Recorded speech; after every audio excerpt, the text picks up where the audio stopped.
Muy bien, y quiero saludar a un experto en economía, en finanzas, que es Daniel Lacalle. Buen día, Daniel, ¿cómo estás? Un gusto saludarte. Muy buen día, muchísimas gracias por invitarme. Bien, gracias. No sabemos si estás en España o en Inglaterra.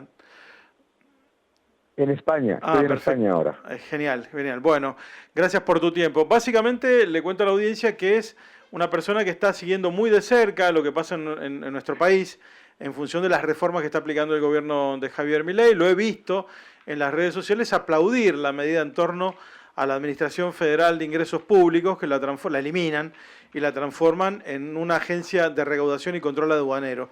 En principio, ¿qué impacto te da como observador externo y experto en estos temas, Daniel? Bueno, yo creo que como impacto fundamental es la reducción de gastos que están duplicados e incluso triplicados en algunos casos. Me parece que es importante porque no es que vaya a desaparecer la función, sino que se va a hacer más eficiente y, por lo tanto, lleva a una reducción del gasto público que ahora mismo es esencial para no solamente mantener el superávit, sino para además mejorar los servicios públicos, que al final no es una cuestión de gasto, sino una cuestión de eficiencia. Y yo creo que esa es la manera de avanzar, ¿no? Mantener, obviamente, las mismas competencias, pero haciéndolo de una manera en la que se aprovecha, pues no solamente la tecnología, sino el acceso a una agencia que va a tener, pues, una estructura más delgada y, por lo tanto, pues más eficaz, ¿no?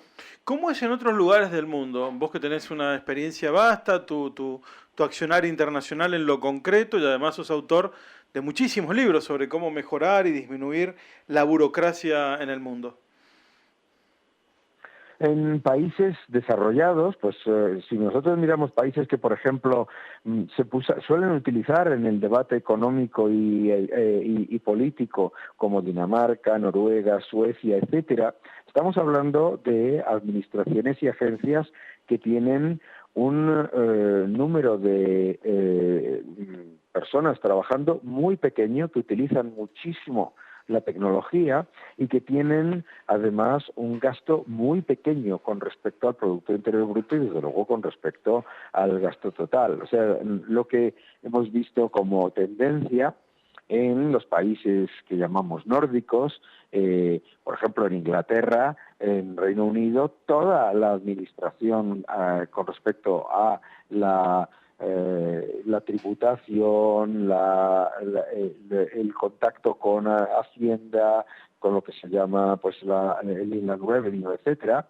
pues prácticamente todo se puede hacer de manera online y se puede hacer rápidamente y con una reducción muy significativa de lo que es la traba burocrática. En general, es uno de las áreas, yo creo que es probablemente la más evidente en España. Yo creo que es el país donde es más fácil pagar impuestos y recaudar de multas, ¿no? Ujú. La calle, buen día, Hernán, lo saluda, mucho gusto. ¿Cómo estás? Bien, ¿piensa que es un infierno tributario la Argentina? Digo, porque tenemos esa concepción interna, pero desde afuera no sé cómo lo ven, honestamente, y sí es uno de los países más burocráticos, perdón, o complicados a la hora de entender cómo se recauda en nuestro país. Sí, yo creo que primero los impuestos son muy onerosos en Argentina. Tiene la mayor tasa de esfuerzo fiscal de toda la región, especialmente para las pequeñas y medianas empresas, en las que la fiscalidad es no solamente elevadísima, sino que no podemos olvidar que hay otra forma de tributación que es especialmente negativa, que es el tipo de cambio. Ujú. Argentina tiene, si no recuerdo mal, 11 tipos de cambio diferentes que en realidad son un impuesto, porque se está intercambiando los dólares a los que los generan a un tipo de cambio muy inferior al que sería el real, y eso obviamente es una recaudación indirecta por parte del país. Entonces, en Argentina siempre yo he hablado de la tributación total, incluyendo el impuesto inflacionario.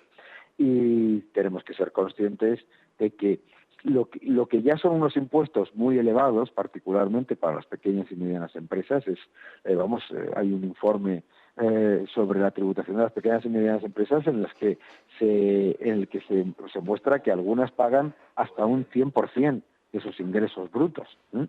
Entonces, en Argentina pasa un poco lo que pasa en España, que los gobiernos creen que la recaudación es baja, suben los impuestos, no se recauda lo que esperaban recaudar y continúa el déficit fiscal. Yo le llamo la paradoja española, la paradoja argentina, ¿no? En la que subes cada vez más los impuestos y luego recaudas menos y no se genera ni el crecimiento económico deseado ni mucho menos la recaudación.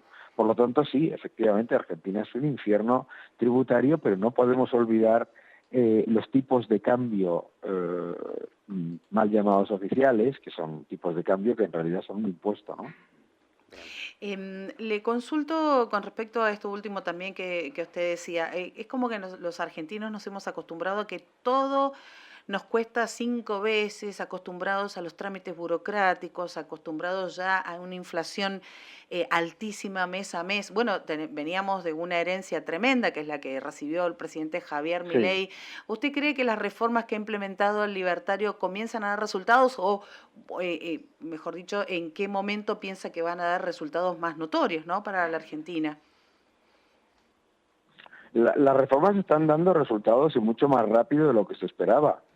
Yo creo que cualquier analista extranjero, si nos llegan a decir con una inflación mensual del 25%, que se iba a reducir al 3% en menos de 8 meses, que se iba a tener 8 meses de superávit fiscal, que se empezaba a recuperar el poder adquisitivo de los salarios, pues obviamente me parece que todo eso son sorpresas positivas. Pero no podemos olvidar que las reformas que está llevando a cabo el presidente Milei son reformas que son del lado de la oferta y por lo tanto las políticas de oferta son de mucho más calado, pero no generan resultados a cortísimo plazo y no podemos olvidar, por supuesto, que la herencia ha sido, prácticamente imposible de sobreponer, porque claro, 12.500 millones de dólares de reservas negativas en el Banco Central, 25.000 millones de emisiones de deuda remunerada, el déficit fiscal absolutamente brutal y luego el cepo cambiario, todos esos factores, pues hay que ir solucionándolos poco a poco, pero yo creo que los resultados vistos desde fuera, y creo que el Fondo Monetario Internacional también lo ha reconocido, son muy positivos. En la calle, una última cosa que me parece importante destacar. Yo tomo 3 factores en esta reforma de la Administración Federal de Ingresos Públicos, la AFIP, que son burocracia, por un lado, que parece que es donde está disparando el gobierno sobre esa línea de flotación, corrupción, y lo otro es eficacia. Sí. ¿Será que la inteligencia artificial puede reemplazar muchos factores e impida, en todo caso, que avance la burocracia y la corrupción y se consiga mayor eficacia en la recaudación?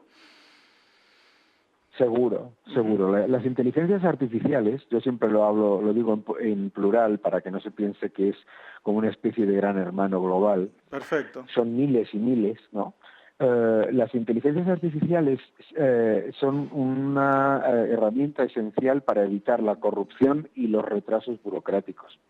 Yo también lo entiendo desde el punto de vista de los trabajadores del sector público. Un trabajador del sector público al que se le amontonan papeles y papeles y papeles es una persona desmotivada, es una persona que está completa y absolutamente infrautilizada, ¿verdad? Entonces yo creo que todo eso son factores que van a ayudar muchísimo y que están ayudando muchísimo. Hemos visto en los países que más utilizan la inteligencia artificial, como Corea del Sur, donde la sanidad pública, la recaudación fiscal, los trámites con la administración, etcétera, son muchísimo más fáciles y además de muchísima mayor calidad, porque los trabajadores públicos a lo que se pueden dedicar es a labores de facilitar y de valor añadido. Excelente, muy bien, gracias. Lacalle, ha sido muy gentil. Muchísimas gracias, un fuerte abrazo. Un abrazo Adiós. grande.